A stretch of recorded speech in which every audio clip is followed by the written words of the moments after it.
Finalmente, vamos a conversar del botulismo. El botulismo sí es importante que lo estudiemos al menos en nuestro medio, ¿ya? Entonces, ¿qué es lo que ocurre en el botulismo? En el botulismo llega el potencial de acción, todo ok, el canal de calcio voltaje dependiente está ok, pero, la toxina botulínica se pega en las vesículas, concretamente en las proteínas de fijación, que son la sinaptobrevina, la sinaptoficina, la sinaptogramina. Entonces, al pegarse acá, no puedes exocitar la acetilcolina, no se libera.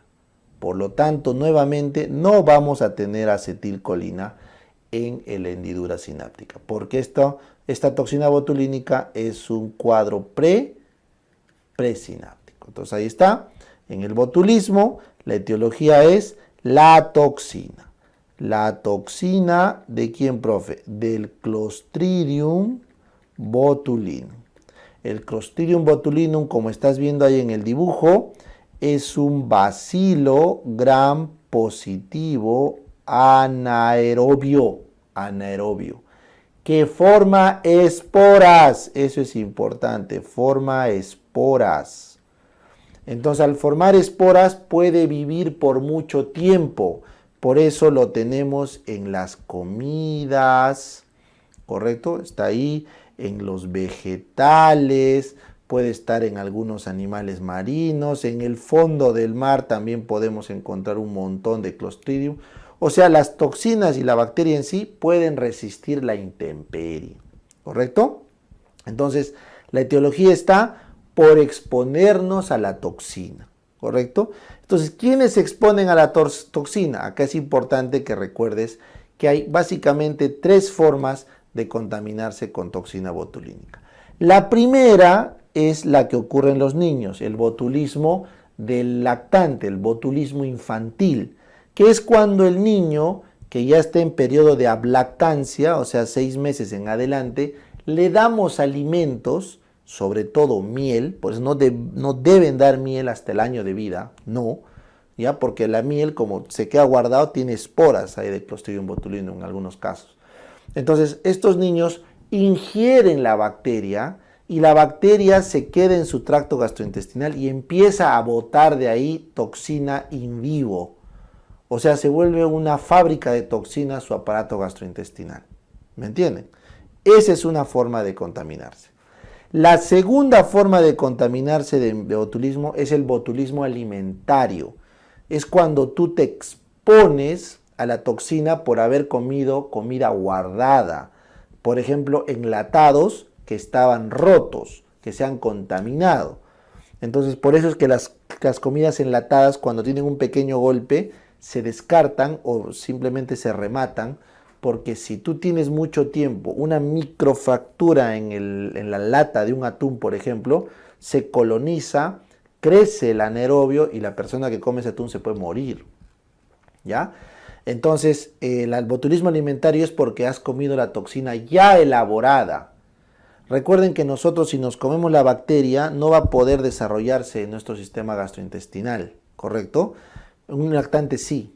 Ya lo que nos da a los adultos es la intoxicación por comer la toxina ya preformada. Pero lo bueno es que nosotros los adultos a lo largo de nuestra vida hemos desarrollado anticuerpos contra la toxina botulínica, porque en algún momento de nuestra vida nos hemos intoxicado. Entonces tendríamos que comernos un montón de veneno para hacer clínica importante. En cambio, un niño no. El lactante con poca dosis de bacteria empieza a producir poca toxina y es suficiente para inclusive matarlo. Y la tercera fuente de toxina botulínica es una herida. Si tú te haces una herida que contamina con Clostridium botulinum, de tu herida vas a disparar toxina a tu cuerpo, ¿ya? Esas son las 3 formas que se presenta el botulismo. Muy bien. Entonces, ¿cuáles son los músculos afectados? La clave en el botulismo es que es una afectación descendente, ¿correcto? Que arranca con los músculos inervados por los pares craneales, baja a la parte del cuello, miembro superior y luego hace paro respiratorio, ¿correcto? hace un paro respiratorio. Y esa clínica es brusca, ocurre inclusive en menos de 48 horas. Y el paciente aparentemente está bien. No tiene dolor, no tiene trastorno del sensorio, no tiene fiebre, no tiene cefalea. Está tranquilito y se le van apagando todos los músculos hasta el paro respiratorio. Esa es la cronopatología que debes recordar en el botulismo. ¿Ya? Recuerden, tanto el botulismo como el Lamberton son patologías presinápticas. Por lo tanto, al ser presinápticas pueden tener disautonomías en la clínica, o sea, alteraciones del sistema autonómico. Hacen hipotensión, hipertensión, impotencia, hacen disminución de la peristalsis, retención urinaria, o sea, hacen disautonomía. ¿Ya? Eso es en casos selectos, pero tienen que saber. En cambio, miastenia gravis es postsináptica, esa no hace disautonomías. ¿Ya? Bien, ¿con qué mejora? Con nada, simplemente al paciente tienes que darle la antitoxina. No hay nada con que mejore que no sea la antitoxina. ¿Ya? Muy bien. Entonces, ¿cómo se diagnostica? Bueno, el diagnóstico básicamente es clínico. Clínico. Tú no puedes esperar nada más que la clínica para arrancar tratamiento. Sin embargo, si es que tú quieres cuál es el gol estándar, el gol estándar es aislar la toxina en el suero, en las heces o en el vómito de las personas intoxicadas o cultivar al Clostridium, por ejemplo, en la herida o en alguna secreción. Entonces, si tú quieres el gol estándar es dosar la toxina o cultivar el caso, ¿ya? Pero el diagnóstico es eminentemente clínico y por ende el tratamiento también es empírico. Ojo, en el diagnóstico siempre tienes que sospechar un ataque terrorista, ¿ya? Un ataque terrorista. La espora del Clostridium puede permanecer por mucho tiempo estable. Entonces, ¿se acuerdan esa época del bioterrorismo? El bioterrorismo, ¿se acuerdan? Te mandaban tu carta con anthrax. Ya, también te puede mandar tu carta con botulismo. ¿Ya? Entonces, también hay que sospechar ese contexto. Muy bien, ¿cómo se maneja? Todos los pacientes tienen que ser hospitalizados y tienen que ser puestos en UCI. Porque el riesgo del paro respiratorio es alto, sobre todo si son lactantes. E inmediatamente tienes que darle la antitoxina. Inmediatamente, ¿ya? Porque es la única forma de revertir los síntomas. En casos de que tengas heridas, para los pacientes que tienen herida como supuesta fuente, se le añade penicilina G. La penicilina G cubre bien para matar al Clostridium de las heridas.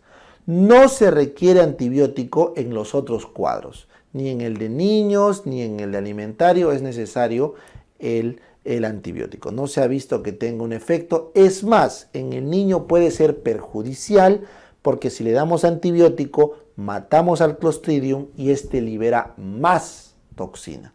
O sea, explota sus toxinas y lo empeoras al niño. ¿Ya? Entonces el antibiótico se reserva para cuando hay una fuente en una herida. ¿Listo?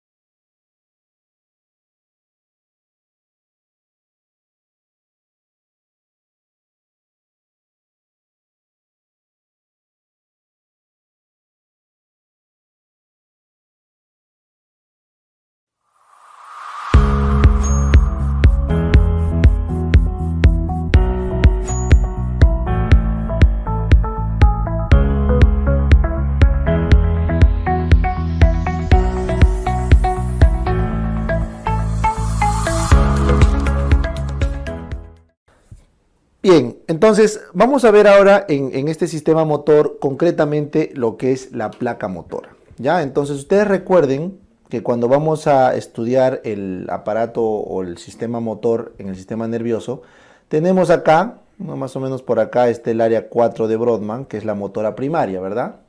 Entonces este área motora primaria va a bajar sus haces por el centro oval, se concentran en la cápsula interna, en el brazo posterior. Este va a bajar por acá, por los pedúnculos cerebrales del mesencéfalo. Este va a bajar al puente y luego en el bulbo hace la decusación piramidal, ¿no es cierto? Entonces todo esto es la primera neurona. Luego cuando baja por ese haz córtico espinal lateral, esta primera neurona hace sinapsis con la segunda neurona, que sería la que sale de la médula espinal, ¿no es cierto? La motoneurona alfa. Y es recién esta motoneurona alfa la que llega a la unidad mioneural o a la placa motora. Entonces acá, donde se conecta la motoneurona alfa con el músculo, acá es donde conocemos o donde está la placa motora. Entonces es importante porque en este lugar ocurre bastante patología, que se llama patología de la placa motora. ¿Listo? Entonces, ¿qué es lo que vamos a ver ahora? Entonces arrancamos. En patología de placa motora, lo primero que vamos a ver es la miastenia gravis. ¿Correcto? La miastenia gravis. Entonces, hay que primero recordar la fisiología de la placa motora. ¿Ya?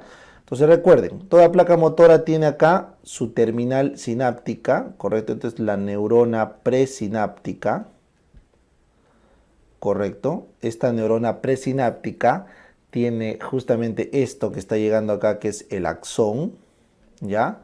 Y esto que están viendo acá, toda esta estructura, ¿ya? Es la terminal axonal o la vesícula sináptica axonal, ¿correcto? Entonces, esta viene a ser la parte de la vesícula, porque así se ve como vesícula terminal axonal, ¿correcto? Ahí está. Esta última parte es justamente la que produce estos componentes. Esto que estás viendo acá son los neurotransmisores. Ahí están. ¿En qué? En unos endosomas. Esto que están viendo acá son las vesículas, ¿ya? Las vesículas intracitoplasmáticas, ¿ya? No se olviden. Esto que están, para no confundir los términos, vamos a ponerle de una vez a esta vesícula terminal, ¿ya? Porque parecen varicosidades, le vamos a poner ya la membrana presináptica, ya de una vez, la membrana presináptica, ¿no? Que está en esta forma como un botón sináptico, ¿ya? Entonces vamos a llamarle botón, que también es otra terminología que se usa, porque es lo que se ve histológicamente, ¿ya? Botón presináptico, ¿ya? Para que no se confunda. Entonces, este botón presináptico adentro tiene endosomas, que son pequeñas vesiculitas, que dentro de ellas están los neurotransmisores.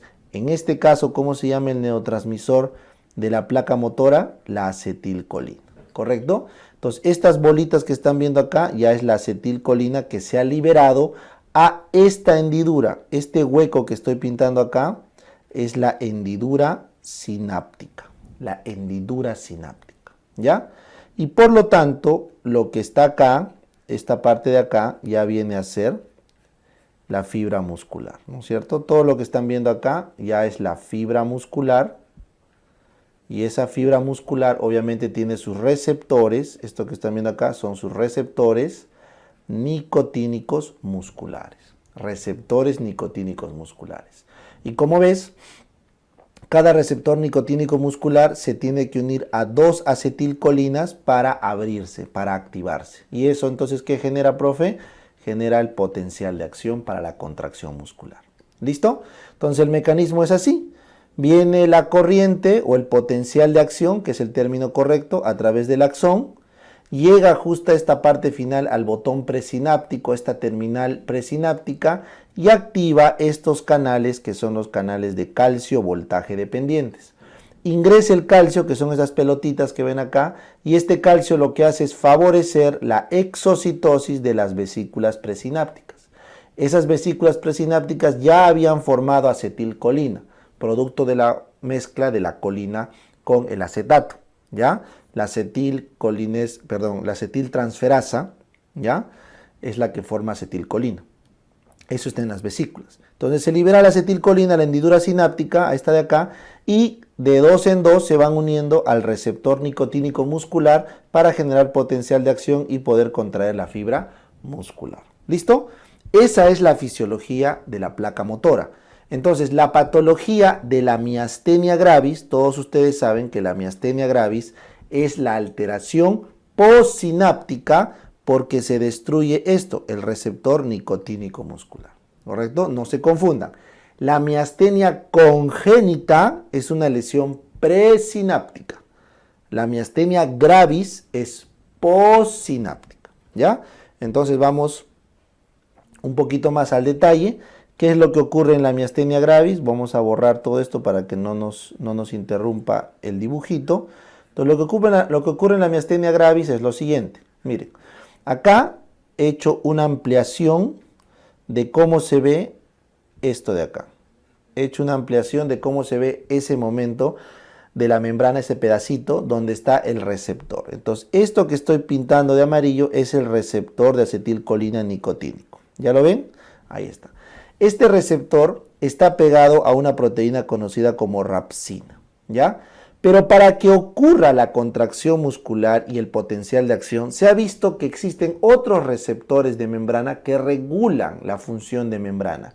Y esos son, concretamente, los más importantes, esto de acá, la quinasa de músculo, ¿correcto?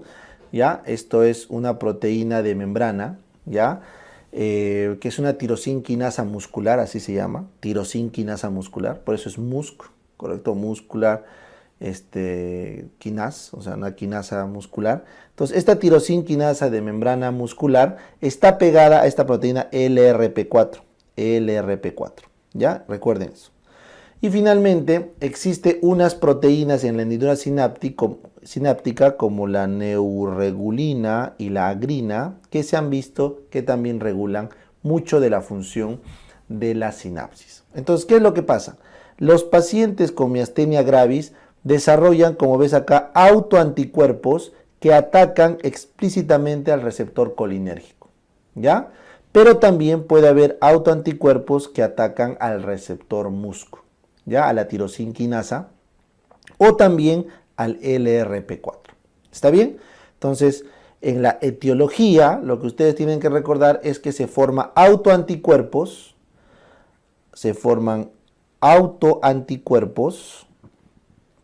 ¿correcto? Contra el receptor nicotínico muscular. Esto ocurre en el 80 a 90% de pacientes, ¿ya? En el resto de pacientes que no dan positivo para esto, hacen anticuerpos anti-MUSC, o sea, antirreceptor tipo tirosinquinasa muscular, y también hacen anticuerpos anti-LRP4, ¿ya? Existen otros autoanticuerpos, pero estos son los más frecuentes. Este de acá, cuando hay receptores anti-MUSC, suele ser una patología más vulvar y por lo tanto más grave, ¿ya? Sin embargo, el más frecuente de lejos y el que les pregunta es el autoanticuerpo contra el receptor nicotínico muscular, que es donde actúa la acetilcolina. ¿Listo? Bien. Entonces, si se producen autoanticuerpos contra estos receptores, ¿qué va a pasar al final? Estos receptores van a estar ocupados y van a ser destruidos. Por lo tanto, por más que tenemos acetilcolina, esta no funciona. Entonces recuerden, la miastenia gravis es una patología de placa motora que no agota la cantidad de acetilcolina. Lo que ocurre es se destruyen los receptores y también disminuye la densidad de receptores por autoanticuerpos, ¿ya? También hay actividad celular, también puede haber acción de linfocitos, pero lo más probable es por autoanticuerpos, ¿correcto? Esa es la etiología. Entonces, ¿en quién ocurre esto? Como toda enfermedad autoinmune, es más probable que ocurra en mujeres jóvenes. Mujeres jóvenes de alrededor 30 años. Es lo más usual. Pero está asociado a otras enfermedades autoinmunes. Por ejemplo, Hashimoto o hipertiroidismo o Addison, lupus, etc. O sea, está asociado a otras enfermedades autoinmunitarias que ustedes ven en reumatología o en endocrinología, ¿ya? Si es que va a ocurrir en el varón, si es que les preguntan en el varón a qué edad es más frecuente, es alrededor de 50 años. La miastenia gravis en varones es más frecuente alrededor de 50 años y está asociado a tumores, ¿correcto? La miastenia gravis es un paraneoplásico de tumores pulmonares, ginecológicos, etc. Pero el más frecuente son los tumores de timo. 75% de los pacientes con miastenia gravis pueden tener una patología tímica. 65% tienen hiperplasia tímica y 10% tienen timomas francos. Entonces es muy probable que encontremos en un paciente con miastenia gravis problemas en el timo, sobre todo si es un varón de edad media. Si es una mujer joven, lo más probable es que sea una enfermedad autoinmune simple, sin compromiso del timo, ¿ya? ¿Qué es lo que pasa en el timo? El timo tiene músculo liso con epítopos similares al músculo estriado. Entonces puede ahí generar una confusión en el sistema inmunológico y ser la razón de los autoanticuerpos, ¿ya? Muy bien. ¿Cuáles son los músculos afectados? Entonces recuerden, la miastenia gravis tiene dos formas, básicamente. La forma ocular, ¿correcto? Y la forma generalizada. Entonces, en la miastenia gravis ocular, ¿correcto? Ocular, la que se restringe a los pares craneales, lo que ocurre básicamente es esto, una afectación primero palpebral es lo que más se nota, es la ptosis palpebral, porque se afecta el músculo elevador del párpado, y luego tenemos alteración de los pares craneales 3, 4 y 6. Por lo tanto, el paciente hace lo que estás viendo acá, diplopía. Hace diplopía porque no puede enfocar, porque los músculos extraoculares están debilitados, ¿correcto? Esa es la gran mayoría. Luego tenemos también la miastenia gravis que ya tiene compromiso generalizado. Entonces la miastenia gravis ya de compromiso generalizado es aquella miastenia gravis que afecta otros grupos musculares. Es mucho más rara, ¿correcto? Es mucho más rara. Y ahí ya tenemos compromiso facial, ya hay una parálisis en la expresión de la cara, la facies miasténica lo llaman.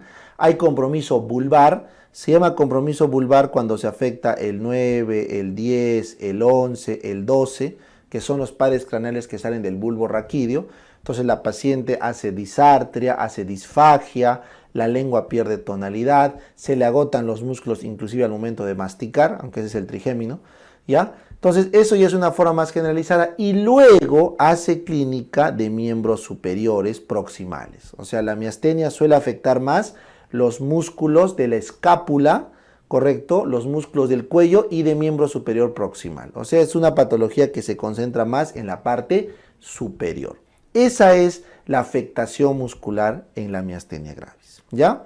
Entonces, una de las formas más fáciles de darnos cuenta que estamos frente a una miastenia gravis es el curso que sigue. Entonces, esta afectación muscular suele tener espacios de horas, días o hasta semanas asintomática.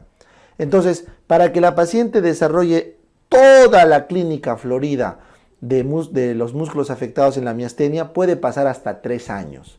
O sea, la miastenia no es una enfermedad que ocurre de la noche a la mañana, es un proceso de varias semanas, meses, que para llegar a su clímax pasan inclusive 3 años, ¿correcto? Entonces, ese es el componente cronopatológico. Ahora, dentro de las mejoras, o sea, qué cosa hace que el músculo mejore o empeore, también nos podemos ayudar para el diagnóstico. Por ejemplo, el frío, el reposo, el hidrofonio, ¿correcto? Esas son condiciones que mejoran la miastenia. O sea, la paciente cuando le pones un paño congelado o compresas de hielo, ¿no?, al párpado, a los 5 o 10 minutos ya puede abrir el párpado, porque en el frío ocurre una mejor transmisión sináptica. O con el reposo, también mejora. O con el hidrofonio. El hidrofonio es un test que ya es histórico, ya no se usa, ya es un inhibidor de acetilcolinesterasa de acción ultracorta.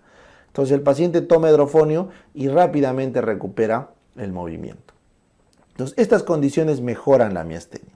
Por lo tanto, lo que empeora la miastenia sería el calor, el ejercicio, ¿correcto? Y condiciones, por ejemplo, como es autoinmunitaria, puede la gestación aumentar la cantidad de autoanticuerpos y empeorarla.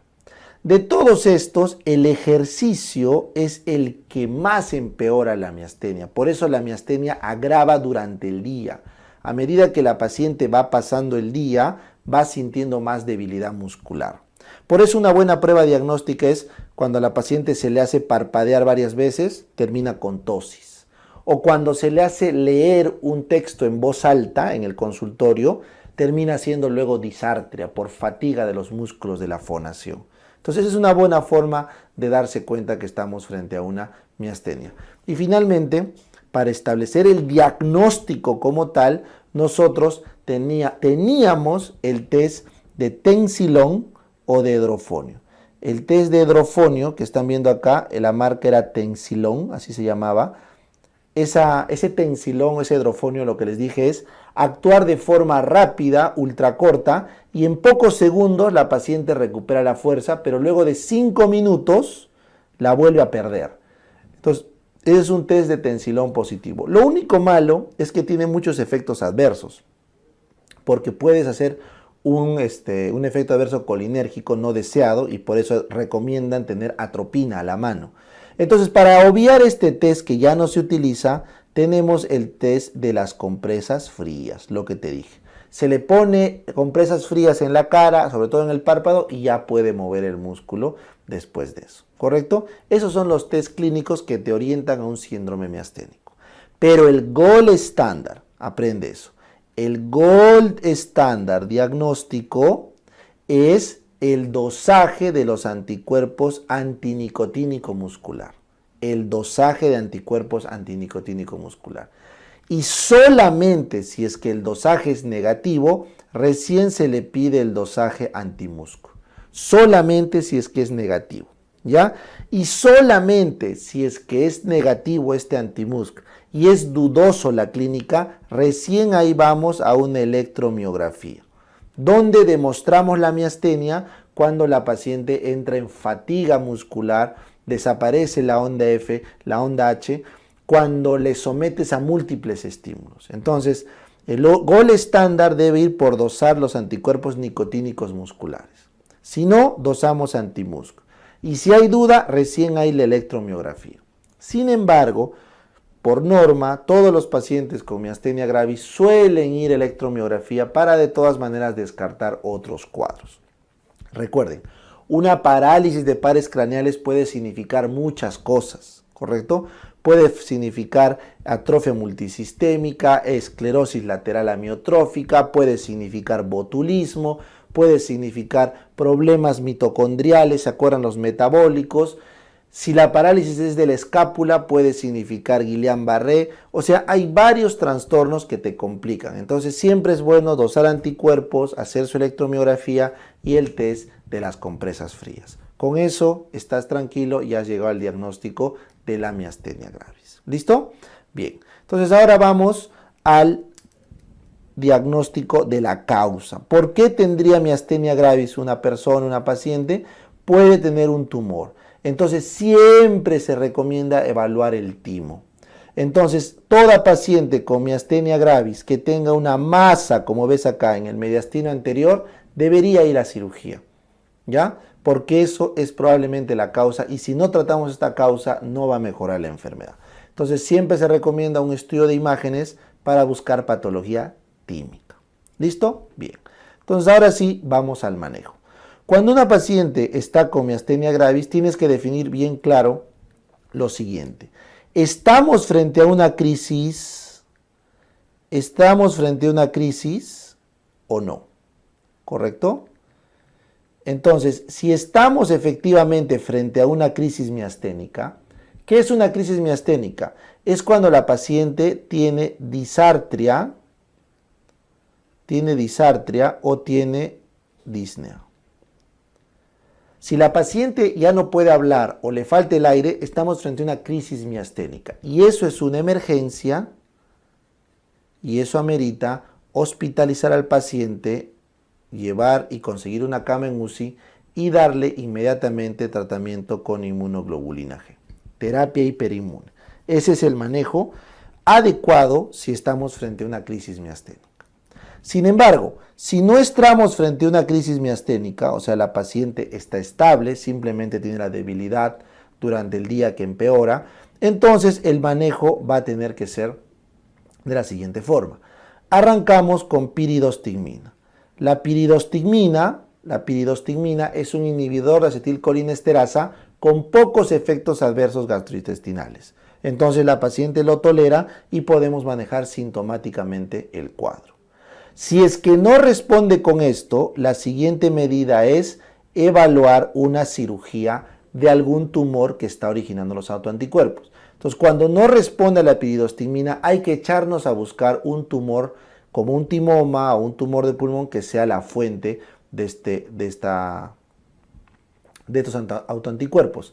Y usualmente entre los 15 y los 55 años es donde se suele intervenir el timo. Los timomas antes de los 15 años no se operan porque podríamos generar una insuficiencia tímica con inmunosupresión. Y los timomas en adultos mayores de 50 o 55 años, van a ver literatura variada, en el apto de 50, ¿ya? Pero en la mayoría de libros es 55, ¿ya? Entonces en ese rango ya el timo se está haciendo inútil, entonces ya no tiene sentido tratarlo. Por eso ese es el rango. Y si no encontramos la lesión tímica, bueno, pues no se opera, hay que dar algo. Entonces acá recién se da terapia inmunosupresora. Se le da inmunosupresión. Puedes dar prednisona, satriopina, micofenolato de mofetilo, etc. Tratamiento inmunosupresor. Ese es el manejo final de la miastenia gravis cuando es refractaria. ¿Listo? Bien, entonces ese es el resumen que necesito que tengan claro respecto a la miastenia. Es muy importante a los pacientes con miastenia vacunarlos. ¿Ya? Es muy importante la vacuna. ¿Ya? Vacunar contra la influenza, ahora contra el COVID, etcétera, porque tenemos que evitar que hagan cuadros neumónicos, porque estos pacientes se van a fatigar rápido y van a llegar rápidamente a la insuficiencia ventilatoria. ¿Listo? Bien. En cuanto al manejo de la miastenia, existe un concepto muy importante, ¿ya? Voy a poner acá un asterisco, que lo voy a llevar acá arriba, que es los fármacos que debemos evitar en estos pacientes. O sea, existen ciertos fármacos que están contraindicados en un paciente con miastenia. ¿Por qué? Porque agravan y pueden llevar a una crisis miasténica. ¿Ya? Entonces, ¿qué tenemos acá? Tenemos los aminoglucósidos, tenemos las quinolonas, tenemos los macrólidos, tenemos los beta bloqueantes, tenemos los derivados del curare, ¿correcto? Tenemos la penicilamina, también está este fármaco, y así podemos hacer una lista un poquito más larga, antiarrítmicos, por ejemplo, como la procainamida, la fenitoína también, ese es otro, la fenitoína es importante, y hay bastantes medicamentos. Entonces, algunos de estos son presinápticos, otros son postsinápticos, ¿no? Por ejemplo, los aminoglucósidos son harto conocidos porque son fármacos presinápticos que disminuyen la disponibilidad de acetilcolina. El curare y el beta block y la penicilamina suelen ser postsinápticos. La fenitoína es presináptica. Bueno, eso ya es mucho detalle, pero lo que sí quiero que recuerden es que existe un grupo de fármacos, y de todos estos los aminoglucósidos son los más importantes, que no debes dar en un paciente miasténico porque agrava su miastenia y puede terminar en una crisis miasténica. ¿Ya? Bien. Con eso hemos resumido lo necesario de miastenia gravis.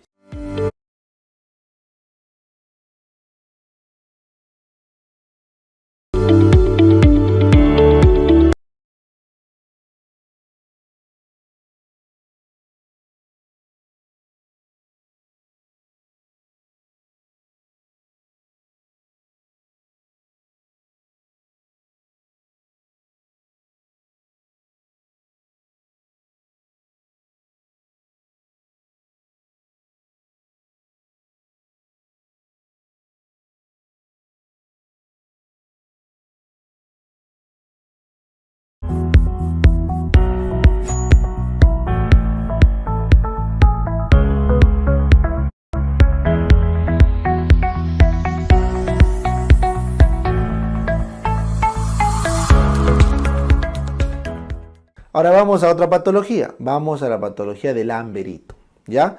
En el Lamberton ocurre otra cosa. En el Lamberton, ¿ya?, que se llama síndrome miasteniforme de Lamberton, lo que ocurre acá es que los canales de calcio, que son voltaje dependientes, se bloquean. ¿Por qué? Por autoanticuerpos.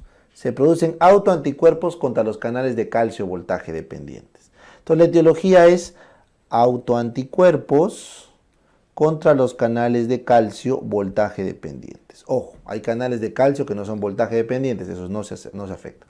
Por lo tanto, chicos, la patología del Lamberton va a tener que ser estrictamente una patología presináptica. Presináptica, porque ocurre antes. Eso significa que disminuye la disponibilidad de acetilcolina. O sea, el resultado final del Lamberton es que disminuye la cantidad de acetilcolina. ¿Ya? Eso es importante que lo tengan. Muy bien, entonces vamos a la epidemiología. ¿A quiénes le da? El Lamberton es definido por la mayoría como idiopático, no se sabe, pero lo más probable es que sea en la mayoría de los casos un paraneoplásico. No en todo se demuestra el tumor, pero es la teoría más aceptada. Un paraneoplásico. Por lo tanto, siempre tenemos que buscar en el Lamberton el cáncer de base. ¿Y cuál es el cáncer de base? Es el famoso OAT-cell. El cáncer de células de avena de pulmón, el carcinoma microcítico pulmonar, es la causa más asociada y más frecuente que ocurre en el Lamberton. Pero puede ser también por otras razones. Ojo, no es la única, pero es la más frecuente de todas. ¿Correcto? El OAT-cell. Por lo tanto, va a ocurrir tanto en varones como en mujeres de edad media. O sea, la diferencia con la miastenia es que la miastenia es más frecuente en mujeres jóvenes, pero el Lamber es más frecuente en varón y mujer de edad media. ¿Listo? Ojo, esta es una patología súper rara, súper rara. No vayan a pensar que es frecuente, es rara. ¿Ya? Bien. Entonces lo estudiamos básicamente porque es como un espejo de la miastenia. ¿Ya? Es totalmente lo contrario en muchos aspectos. Por ejemplo, los músculos afectados pueden ser los músculos extraoculares, también puede ser, pero esa es una presentación mucho más rara. La presentación de los músculos extraoculares y del facial, o sea, la presencia de pares craneales, es mucho más rara, ¿ya? Entonces, que haya diplopía o que haya facies miasteniforme es más raro en el Lamberton. Entonces, ¿qué es lo frecuente en el Lamberton? Esto, muchachos. Lo más frecuente en el Lamberton es la afectación de los miembros inferiores proximales, o sea, la parte de las cinturas pélvicas. La afectación proximal del miembro inferior es la manifestación más frecuente en el Lamberton y es algo que deben recordar. ¿Ya? Muy bien. ¿Con qué mejora? Esto también es una característica única en el Lamberton, única. El Lamberton mejora con el ejercicio. A lo largo del día el paciente mejora y eso es un criterio diagnóstico en la electromiografía. O sea, si la electromiografía aumenta un 60% la amplitud de la conducción después de múltiples estímulos, o sea, la contracción es mejor, eso es un diagnóstico porque está mejorando con el ejercicio. ¿Ya? Mejora con el ejercicio. Entonces, ¿por qué? Porque cuando yo le meto más señal eléctrica, voy a abrir más canales de calcio y voy a conseguir la despolarización. O sea, estoy forzando la despolarización porque le estoy metiendo más estímulo. ¿Listo? Bien.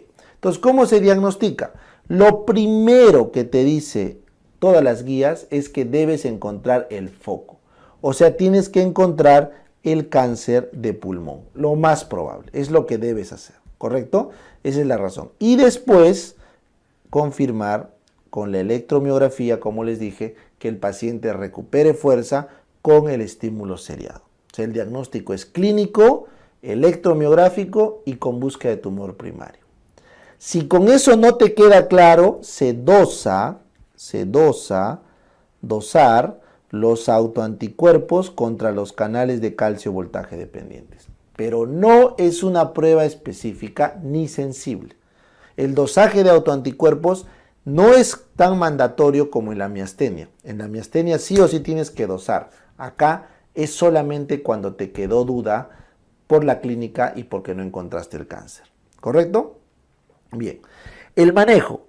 Miren, el tratamiento de primera elección siempre va a ser extirpar quirúrgicamente la fuente de los autoanticuerpos. O sea, yo tengo que eliminar el lugar de donde se están disparando los autoanticuerpos.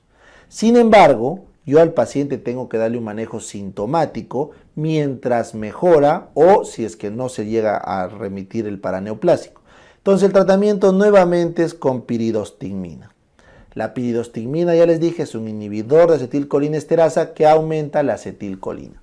Pero en la Lamberibton no responde tan bien como en la miastenia. Porque recuerden, en la miastenia tú tienes acetilcolina porque se produce.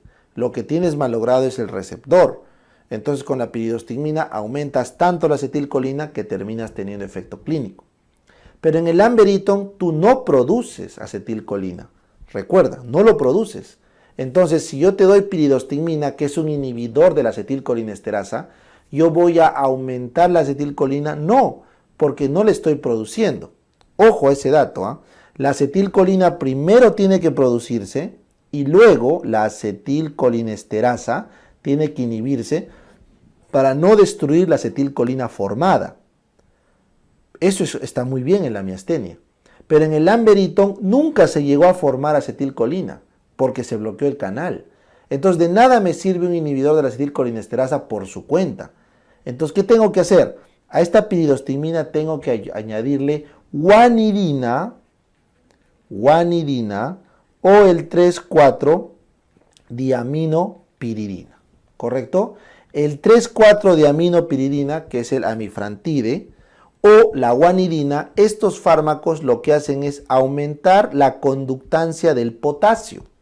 Al aumentar la conductancia del potasio, estimulan eléctricamente la neurona, ¿correcto? Entonces están forzando la despolarización, de tal forma que ahí sí se libera acetilcolina y ahí sí servía la piridostigmina.